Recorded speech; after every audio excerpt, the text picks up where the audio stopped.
Hello, and welcome to another episode of You Would Think. Full disclosure, I am not an attorney. I do not have a law degree. This is a trial channel, and we will be discussing trials and true crime cases and things like that. I do, however, have my degree in crime scene technology and forensics. So I've always had an interest in like true crime cases and watching trials, and it's kind of just become a hobby. So I thought, why not make a channel where I can discuss them with other people from your perspective, and we can discuss them together. So please put your comments in the chat, and so I may get to them. And remember to like and subscribe, and let's get to it.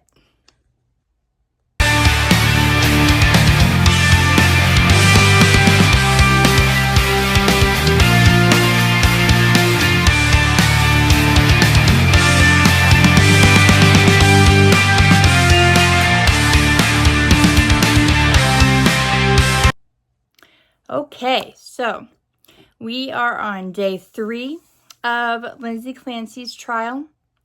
I'm going to combine day 3 and 4 in this video to try to catch up a bit. So today was marked with anywhere from 9 to 10 EMTs, firefighters, paramedics, crime scene people, just one after the other, and they each were very brief.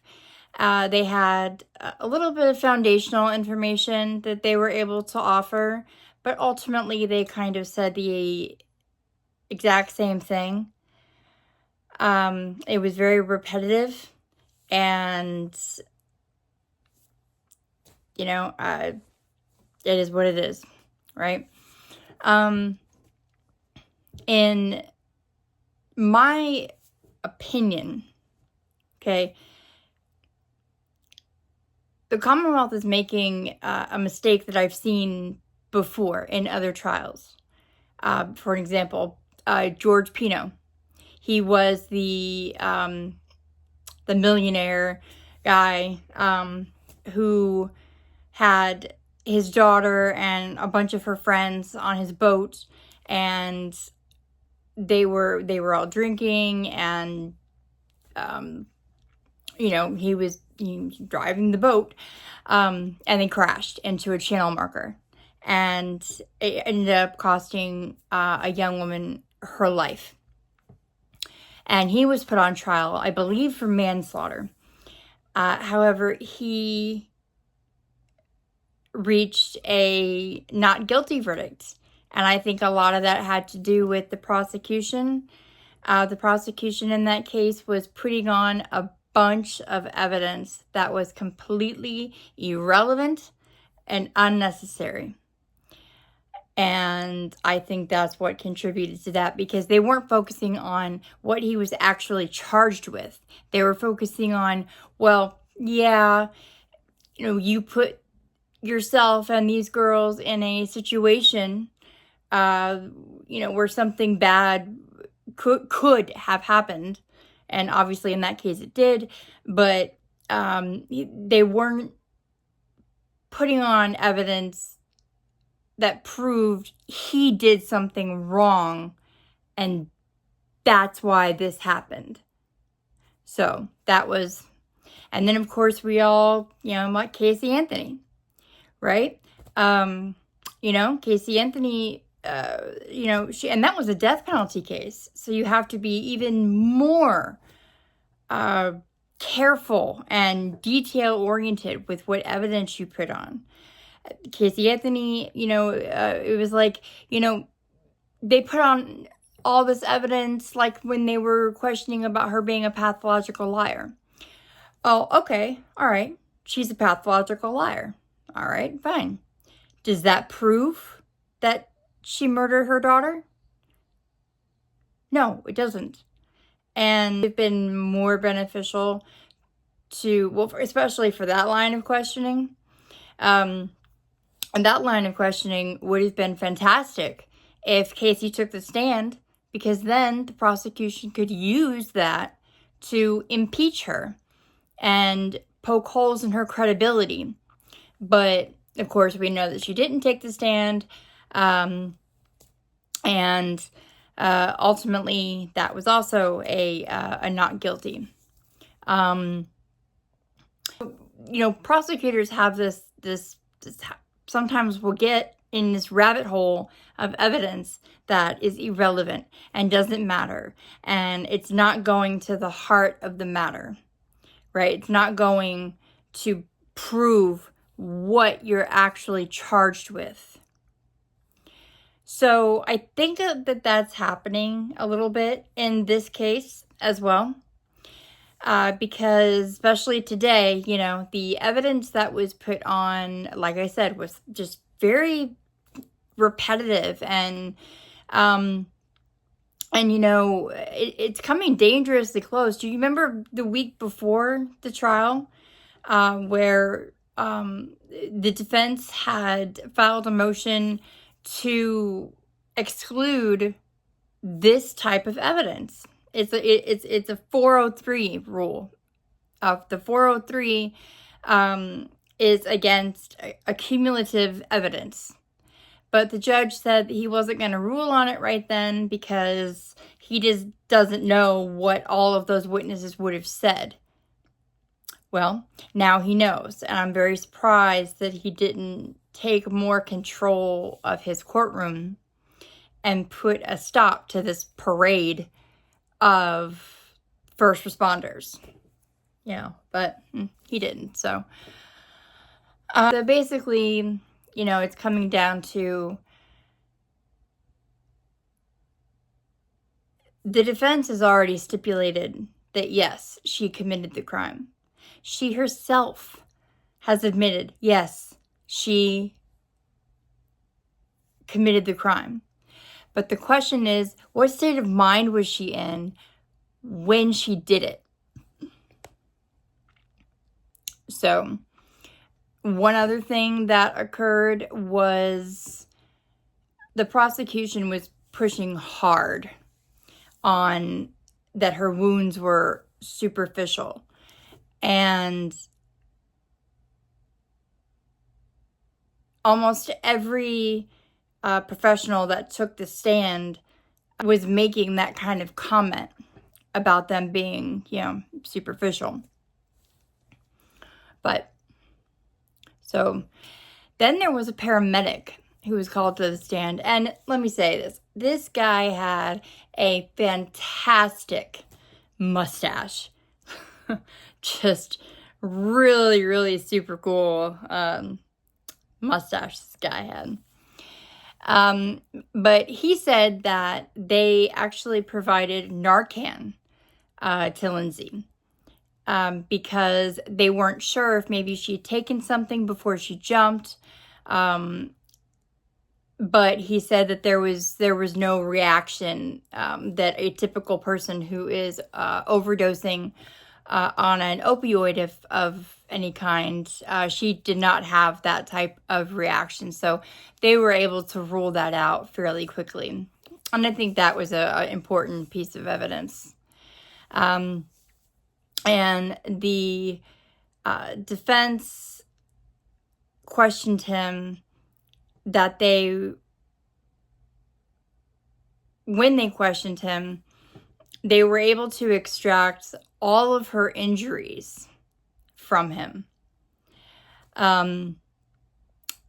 Like she jumped out the window and her spine exploded.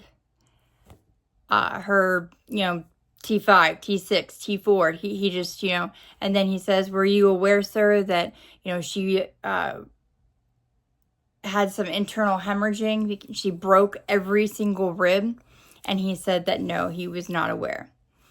through, Right. but there was no active bleeding. Her wrists were already bandaged, so we don't take the bandages off after they're on. Okay. And there was no blood through. Good. I asked the questions, you can answer them, okay? Narcan administered to Lindsay Clancy on the ground, yes? In the ambulance, but yes. And there was no reaction. It didn't have any effect on her, right? She appeared to become a little bit more, she started like reaching and grabbing a little bit more than she was before. That's consistent as well with a person who's had a head injury, right? Could be. Yeah. So in any event, the Narcan... He threw out a suggestion, which I actually thought was really, really good point, and I had not thought of this before. He said, maybe, like, could it be that the reason that there's not so much blood is because she was laying in the snow and in the cold? Because the cold will slow your bleeding, and it will slow decomposition. It's you know, so that question itself, and you know, time and time again, I've heard attorneys say things like, well, it's not really the answer. Like when you're cross-examining someone, it's not the answer that matters as much as the question. So, you know, he asked about, you know, is it possible, you know, that maybe there wasn't that much blood because, you know, she was laying in the snow in the cold and that's going to slow your bleeding. I thought that was an excellent question. A very good point, by the way. And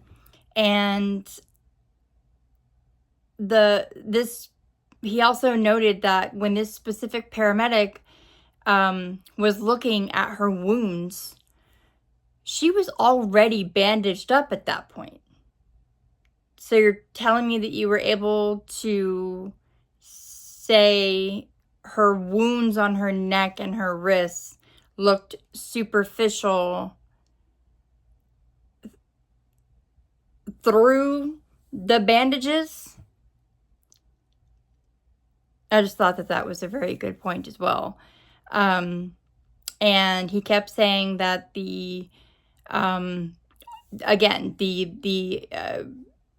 paramedic kept saying that her wounds looked superficial.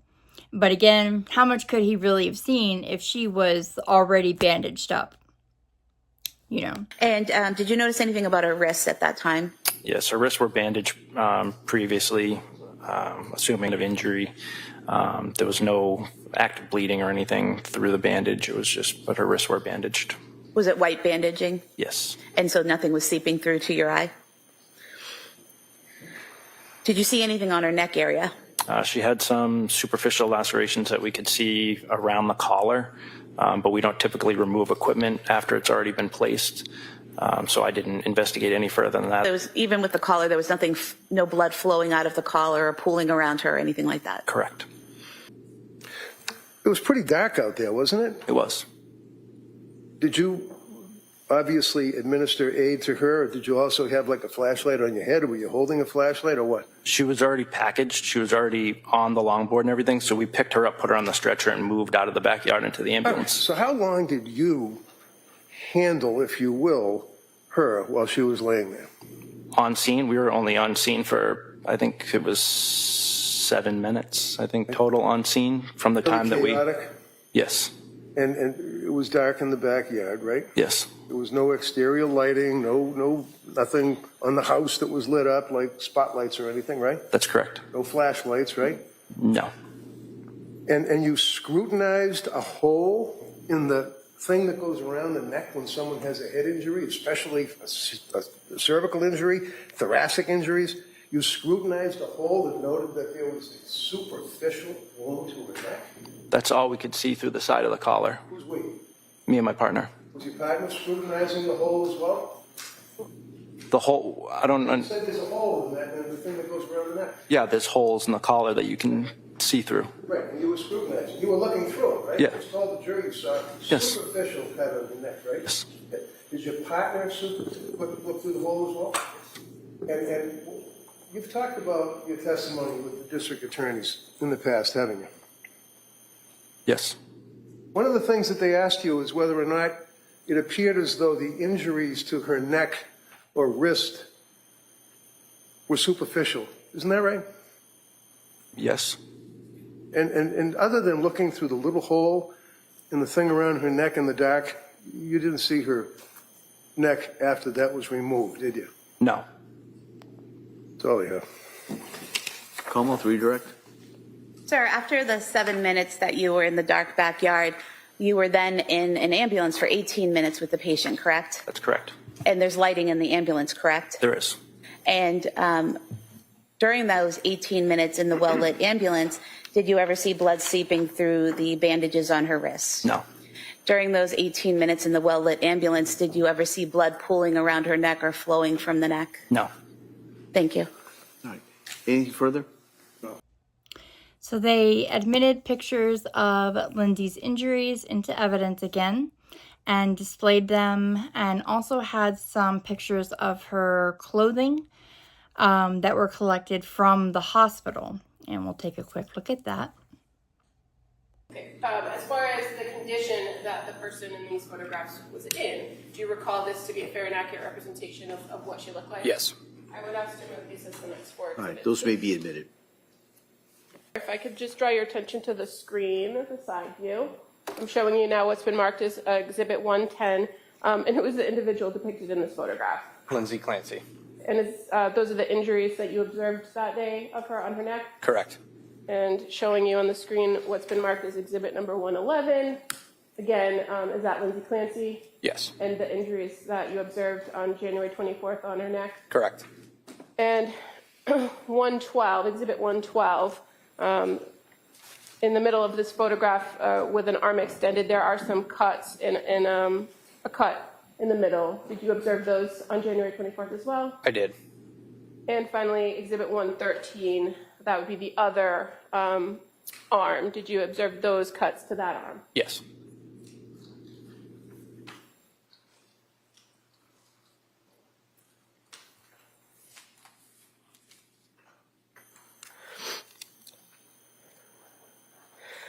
Now, in addition to observing her at South Shore Hospital, did you do anything to collect potential evidence that day? I did. And what did you do?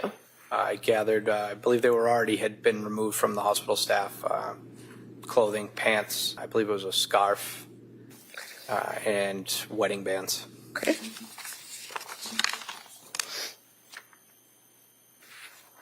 Sir, the items that you then collected, you said that they were provided to you. Who gave them to you? It was one of the hospital staff. Okay, and so in examining those, you would agree that those items had been cut off of the individual? Correct. And so after taking custody of those particular items, did other law enforcement arrive at South Shore Hospital? Yes. So this witness was very brief. And the question, like at that point, the defense got up to cross him and admitted that there were more injury pictures the Commonwealth did not show. And when trying to admit these pictures into evidence, the judge asked if there were any objections. And of course, the Commonwealth said they would like a quick sidebar. So they had their sidebar. Then they came back, and the pictures were allowed to be admitted into evidence. And at that point, they showed them. They established the blood spatter that was seen at the scene itself to insinuate that these wounds were deep, and that was why there was so much blood. Take a little look at that. Morning. Morning. I've got a couple of other photographs that I'd like to, just since you were at the hospital at South Shore, if I could. Sure. Is that what Lindsay's condition was when you went in the hospital and saw her at the event? I don't recall those being on her legs, but I'm not 100% sure. But other than that, yes. Other than that, yes? Correct. So I would offer that, Your Honor, if I could. Any objections? May we approach? Sure, yeah.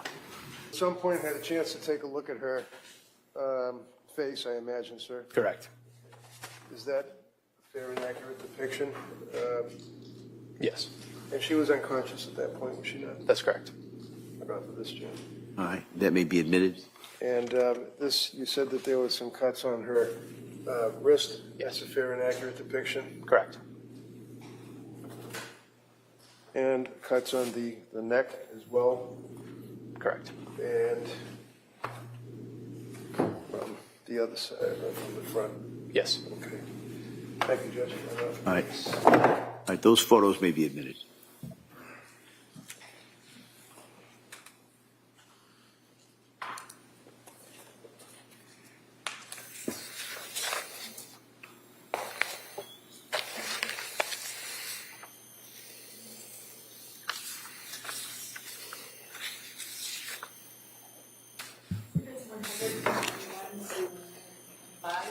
Thank you. And I'm just showing you another exhibit. This would have already been introduced into evidence, and this would be Exhibit 112. And this would also depict the area of the wrist. Is that correct? Correct. The cut was likewise. Exhibit 111 also shows the cuts on the neck. Is that correct? Correct.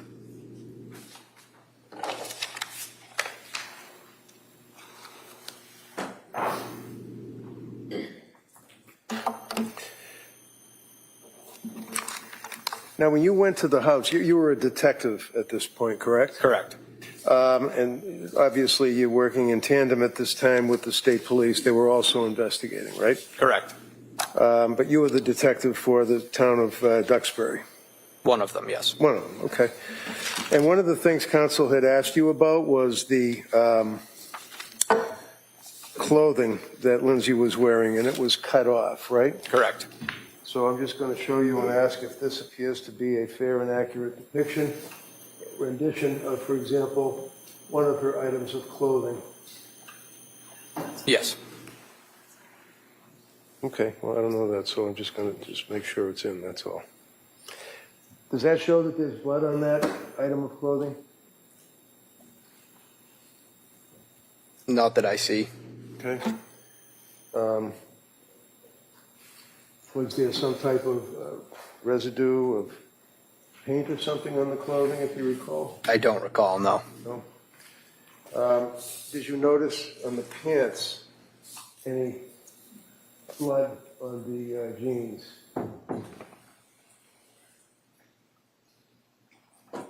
Well, if you recall. I don't recall, no. How about the, I guess it would be the top that was worn? Did you notice any blood on that?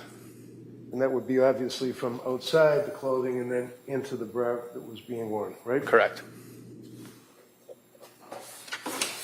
I would offer these, Judge. All right, any objection? They're already in evidence. They've been marked, so I don't see that it's necessary to mark them again. They're the same photographs. Well, I'll trust the representation there in evidence. I don't want to All right. upload the court. So if they're already in evidence, then that's good I enough just for me. submitted them through Sergeant Murphy. But the bottom line is that you do agree that there was certainly blood on the interior and exterior clothing that she was wearing, right? That's correct. You'd also agree, sir, that there was blood in the area from the outside of the backyard directly underneath the window. Is that correct? Would you agree with that if you remember looking at it? That is correct.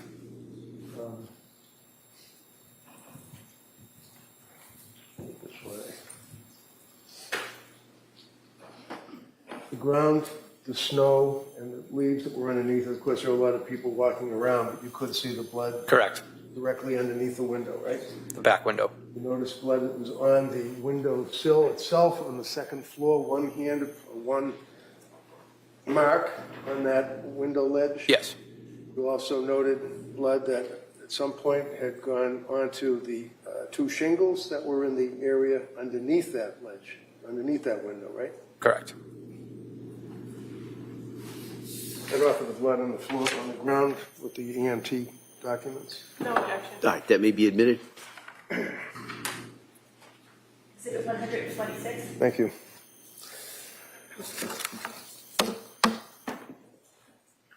Now, the state police went and got a search warrant, right? Correct. And you were there when they were searching. Correct. You guys were helping out, obviously, it was a group effort to search the house for relevant or material evidence, right? Correct. Now, one of the things that was seized were pill bottles, is that right? Correct. You know why they were seized? I do not. Did you seize any pill bottles? I do not. Were you there when the state police seized the pill bottles? I was. Do you recall that the pill bottles were seized from, for example, in the kitchen? You opened up a cabinet and they were right on, a bunch of them lined up on a shelf. I can't attest to that. I wasn't Okay. present for that. Why don't I ask you this? Where did they get the pill bottles from? You'd have to ask them. I wasn't there when they seized the bottles. You weren't there when I wasn't in that room. We were in Okay. multiple rooms at a time. So I may stand corrected. I'm sorry. If I thought I asked you if you were there when the state police was seizing the bottles, and I thought you said you were. I was in the house, correct. In the house, but Yes. you weren't there when they were seizing anything. Correct. How about up in the bedroom? Did you go up in the bedroom? I did. Did you observe the blood on the floor? I did.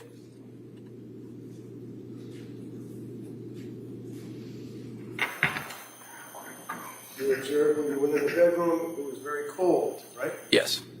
Obviously, because the window was open, right? Correct. And when you went into the bedroom, you made observations as a detective of certain items, such as, does this appear to be a fair, accurate, just for continuity, does this also show a different angle, but basically the boots that I already showed you and the blood, showing that the blood kind of follows through along the edge of the bed, the furniture, and then up to the wall. Correct. Was there also, like, if you recall, one of those full-length mirrors? I don't Remember recall. that? No. I don't have to judge. All right, any objection on that? All right, those pictures may be admitted. Thank you. Point in time, did you treat a child named Dawson Clancy? Yes. How did he arrive at the hospital? He arrived by fire department ambulance. And when he arrived, were you given a summary of his injuries by emergency personnel? Yes. What did you learn at that time? I was told that he reportedly had been strangled and he was found without a pulse and not breathing. And what observations did you make of Dawson yourself? When he arrived, he had a breathing tube in.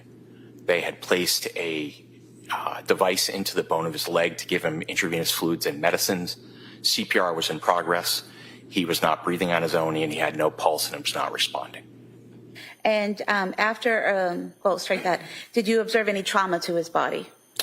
I believe there were some old appearing bruises on his legs and there was some ruptured blood vessels on his face. And did you observe anything in the area of his neck? Not that I can.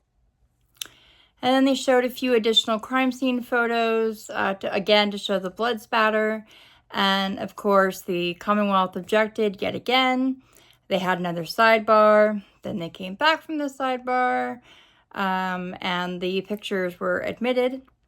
And a few more brief questions were done. And then the Commonwealth got up and asked him questions on redirect. And he asked if in the ER, if they were actively treating her wounds. Like, oh my gosh, this is an emergency. We need to, make sure this woman doesn't bleed out. Again, insinuating the wounds were superficial. And he said, no, they were not. So it was pretty much day 3 was just a large parade of first responders. And they all kind of were culminating to the same theory that her wounds were superficial when, and a crime occurred. So, and then in day 4, it began with a brief sidebar. And then the judge gave the instructions for the jury view. They were going to go view the house. They're going to go to the CVS that Patrick went to. They're going to go to the 3V restaurant that he went to pick up the food for that night. And they're going to get to view the home, even though it looks nothing like it did at the time because it has new owners. So I'm not, whatever. So he gave instructions, you know, that they're not to talk to one another. They're going to enter the home in groups of 6. And basically that was pretty much what he said to the jury. In my opinion, she has a really good shot at the insanity defense. And apparently, instead of saying insanity, we're supposed to say mental disease or defect.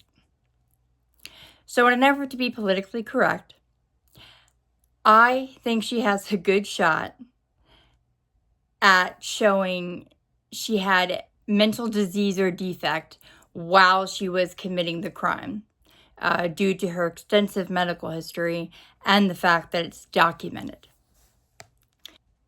Remember to like and subscribe, and I will see you next week. And thank you so much for joining me for another episode of You Would Think. Have a great night.